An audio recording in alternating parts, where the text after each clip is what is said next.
It's worth noting that despite these challenges, Malaysia is often seen as a relatively successful example of a Muslim-majority country.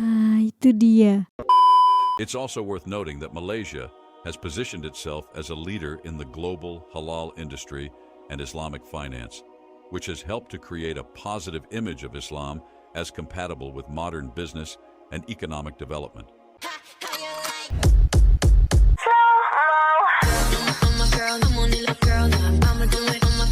Assalamualaikum, Elsa di sini. Hai guys, hai semua, halo tetangga. Gimana kabar teman-teman semua? Semoga sehat selalu, semoga bahagia selalu, dan semoga hari teman-teman semua selalu good day. Selamat datang di channel YouTube Widianti Putri. Hari ini kita akan mereaction salah satu video dari channel Radian Revelation, 20 juta muslim, pertumbuhan Islam yang luar biasa di Malaysia. Wow, nanti kita lihat videonya seperti apa guys. Tapi sebelum dimulai video reactionnya, seperti biasa aku mau ajakin teman-teman semua dulu untuk subscribe channel ini dan aktifkan lonceng notifikasinya supaya tidak ketinggalan updatean terbaru dari channel ini. Dan bagi teman-teman yang mau request, bisa banget DM di Instagram aku di @elsa_widianti_putri. Tidak tambah berlama-lama, tanpa membuang masa, jumlah kita mulai video reactionnya. Are you ready? Let's go. Assalamualaikum warahmatullahi wabarakatuh. Waalaikumsalam warahmatullahi You're wabarakatuh. interested in learning about Islam in Malaysia? That's a fascinating topic with a rich history and a complex present-day situation. In this overview, we're going to take a journey through the story of Islam in Malaysia, from its early beginnings to its current state. We'll start by looking at how Islam first came to Malaysia and how it spread throughout the region. Then we'll dive into some numbers, giving you a clear picture of the Muslim population in Malaysia today, including the breakdown between different Islamic traditions. After that, we'll explore the daily lives of Malaysian Muslims, their practices, where they live, and how Islam shapes their day-to-day experiences. We'll also tackle some of the challenges faced by the Muslim community in Malaysia, because like any large group, they have their share of issues to grapple with.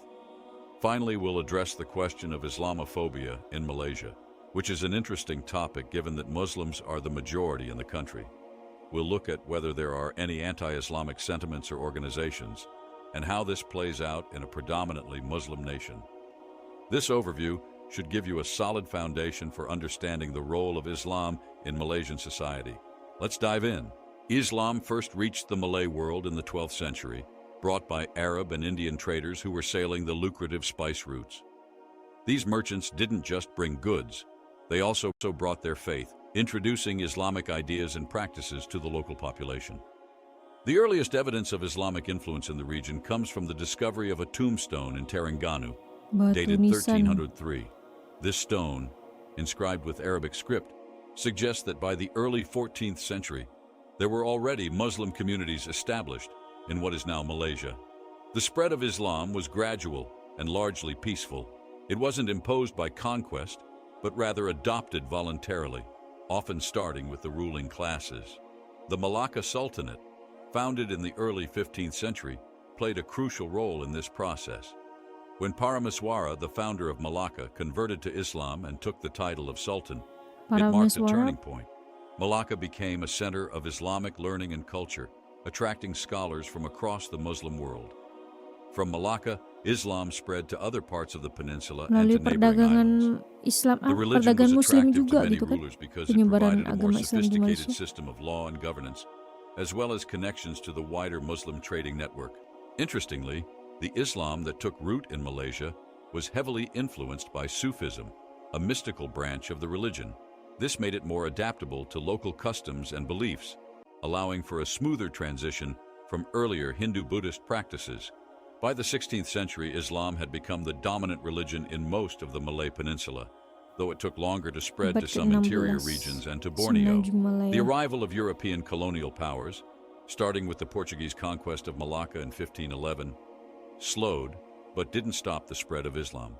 Under British colonial rule in the 19th and early 20th centuries, Islam became increasingly tied to Malay ethnic identity.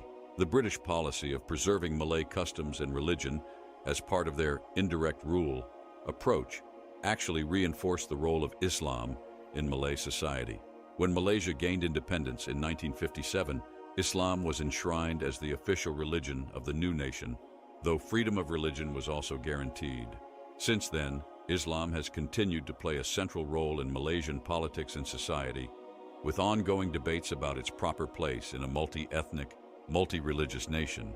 This history helps explain why Islam is so deeply rooted in Malaysian culture today, and why it's such an important part of Malay identity. It's a story of gradual adoption and adaptation, shaped by trade, politics, and local customs over many centuries. All right, let's dive deeper into the numbers and demographics of Muslims in Malaysia. This is important for understanding the current religious landscape of the country. Approximately 61% of the Malaysian population is Muslim. To put that into perspective, we're talking about roughly 19 million people out of a total population of around 32 million. These figures come from the most recent official census and surveys. Now, when we break this down further, it gets even more interesting. The vast majority of these Muslims, we're talking over 99%, are Sunni Muslims. They follow the Shafi'i school of Islamic jurisprudence, which is one of the four major Sunni schools of thought. This Shafi'i tradition is common across Southeast Asia and has been the dominant form of Islam in Malaysia for centuries. Shia Muslims, on the other hand, are a very small minority in Malaysia. It's hard to get exact numbers, but estimates suggest they make up less than 1% of the Muslim population. We're probably talking about a few thousand people at most. It's worth noting that Shia Islam isn't officially recognized in Malaysia, which can make life challenging for this small community. It's important to understand that in Malaysia, religious and ethnic identity are closely linked. The majority of Muslims in Malaysia are ethnic Malays, who make up about 50–55% of the total population. In fact, according to the Malaysian constitution, all ethnic Malays are considered Muslim by definition. However, Islam in Malaysia isn't limited to Malays. There are also significant numbers of Indian Muslims and Chinese Muslims, as well as indigenous groups in Sabah and Sarawak who practice Islam. The Muslim population isn't evenly distributed across the country. Some states, particularly in the north and east of peninsular Malaysia, have Muslim majorities of over 90%. These include states like Kelantan, Terengganu, and Perlis. In contrast, states like Penang and Sarawak have lower percentages of Muslims, though they're still significant minorities. It's also worth noting that the proportion of Muslims in Malaysia has been slowly increasing over time. This is partly due to higher birth rates among Muslim communities, as well as some conversion to Islam. These demographics play a crucial role in Malaysian politics and society.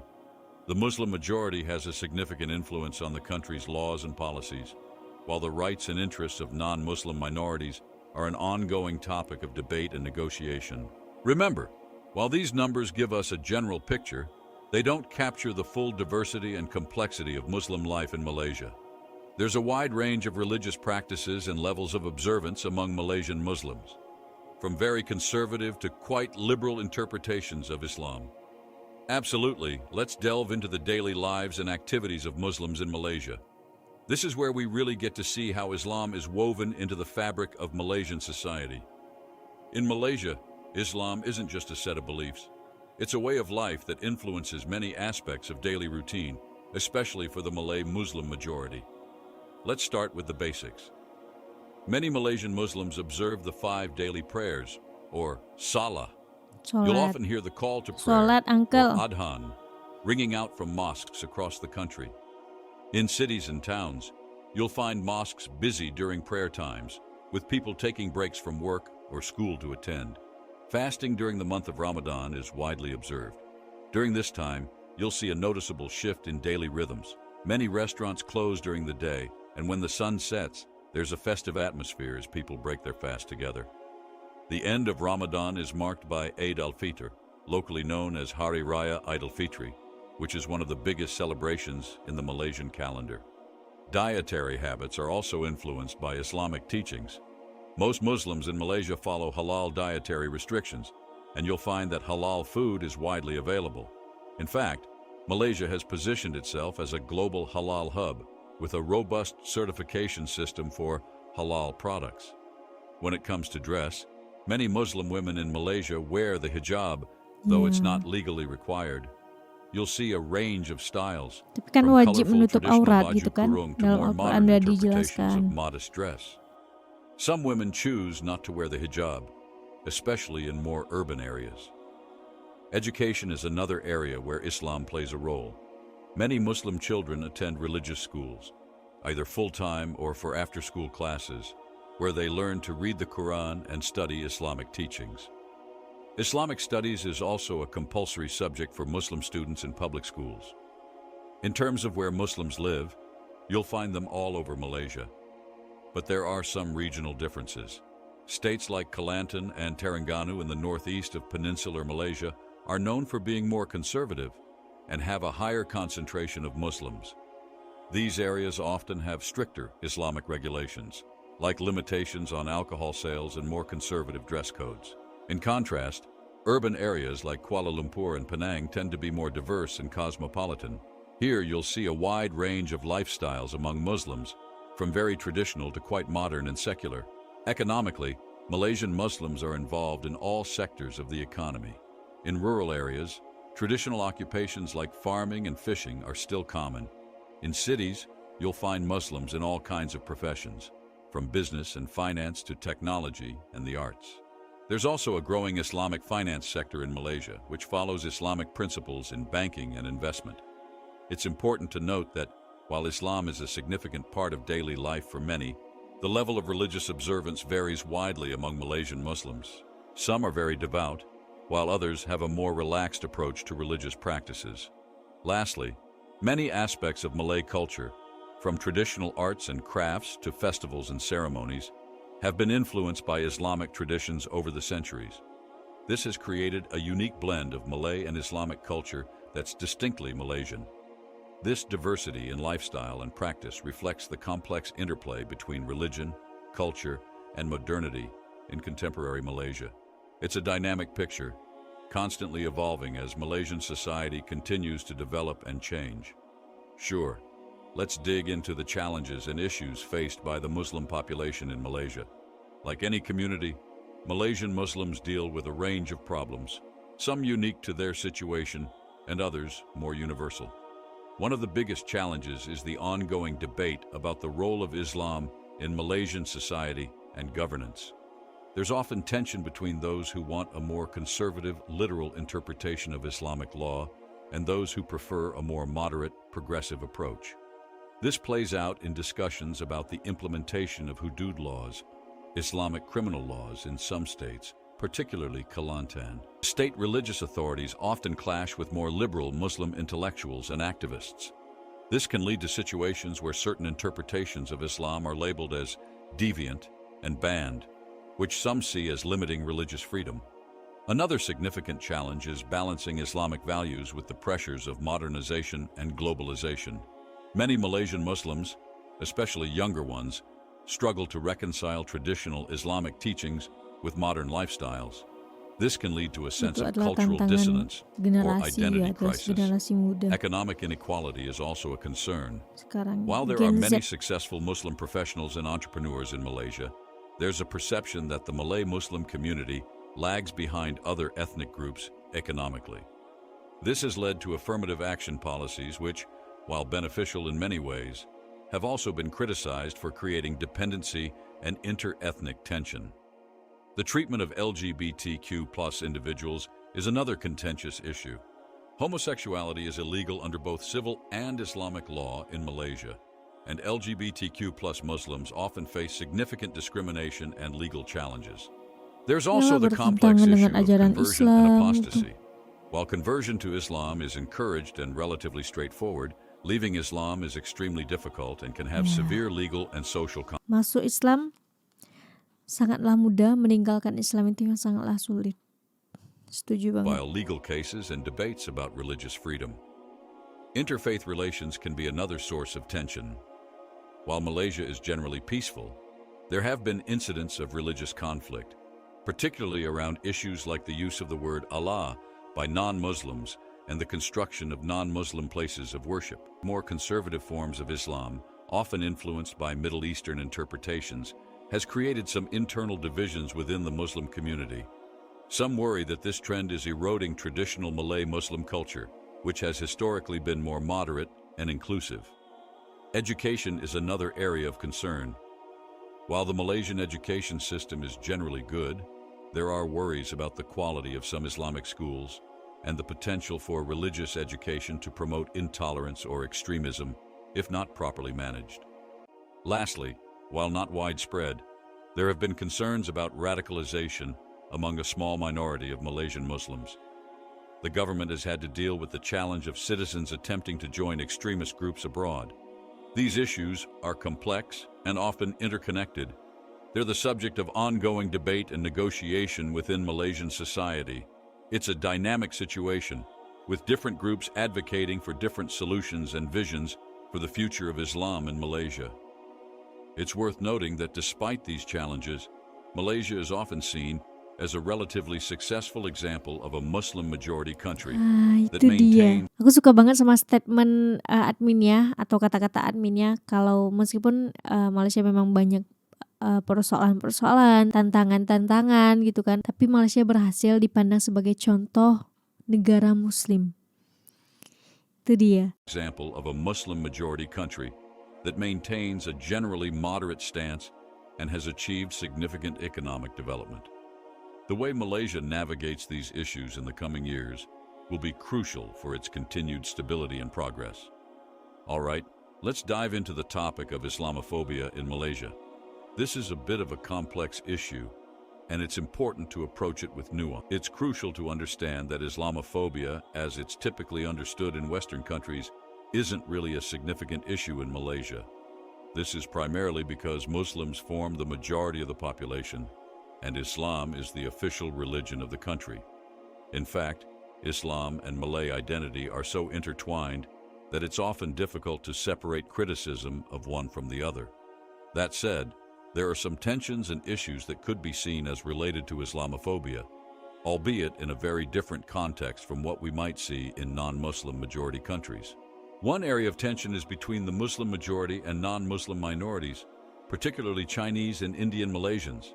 These tensions are often more about ethnic and political issues rather than religion per se, but they can sometimes take on religious overtones. For example, there have been disputes over the construction of non-Muslim places of worship or the use of certain religious terms. There's also sometimes friction between more conservative Muslims and those who practice a more liberal or secular lifestyle. This isn't Islamophobia in the traditional sense, but it can lead to accusations of being un-Islamic or not Muslim enough. When it comes to organizations that could be considered Islamophobic, there aren't really any significant groups in Malaysia that openly oppose Islam. That kind of activity would likely be illegal under Malaysian law, which prohibits insulting or provoking contempt towards any religion. However, there are some civil society groups and individuals who advocate for a more secular approach to governance and greater religious freedom. It's important to note that many of these advocates are themselves Muslims who simply prefer a different interpretation of how Islam should interact with the state and society. The fight against Islam does not really exist in Malaysia. Instead, the debate is more about what kind of Islam should be practiced and how it should influence law and society. This includes discussions about things like the implementation of hudud law, the role of Sharia courts, and the balance between Islamic and civil law. In terms of my own research, what I find interesting is how Malaysia manages the balance between its Islamic identity and its multi-religious, multi-ethnic reality. The government often walks a tightrope, trying to satisfy more conservative Muslim elements while also maintaining Malaysia's image as a moderate, modern Muslim-majority country. There have been efforts to promote interfaith dialogue and understanding. The government has initiatives to combat extremism and promote what they call wasatiyah, or moderation in Islamic practice. It's also worth noting that Malaysia has positioned itself as a leader in the global halal industry and Islamic finance, which has helped to create a positive image of Islam as compatible with modern business and economic development. In conclusion, while Islamophobia in the Western sense isn't a major issue in Malaysia, there are complex dynamics around religion, ethnicity, and politics that sometimes create tensions. The real challenge for Malaysia is not fighting against Islam, but rather negotiating how Islam should be interpreted and applied in a diverse, modernizing society. Setuju. Remember, this is a sensitive and complex topic, and opinions can vary widely among Malaysians themselves. Sangat sensitif sih Dear kalau brothers bahas and itu. sisters, we are completing our deep dive into the Islamic world in Malaysia. We've covered a lot of ground today, from the historical roots of Islam in the region to the modern-day challenges and experiences of Malaysian Muslims.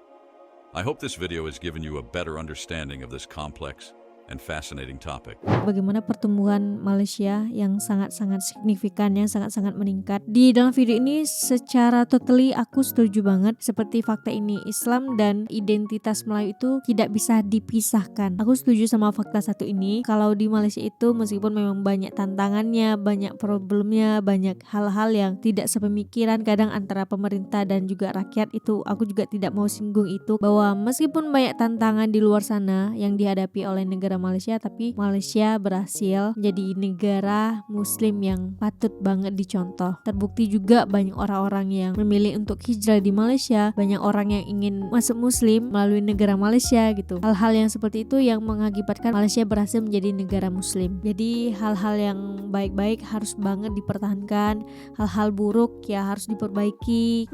Betul. Oke, untuk video kali ini cukup sekian. Bagi teman-teman yang suka sama video ini, jangan lupa untuk like, komen, dan subscribe. Dan kita ketemu di next video. Bye-bye. Assalamualaikum.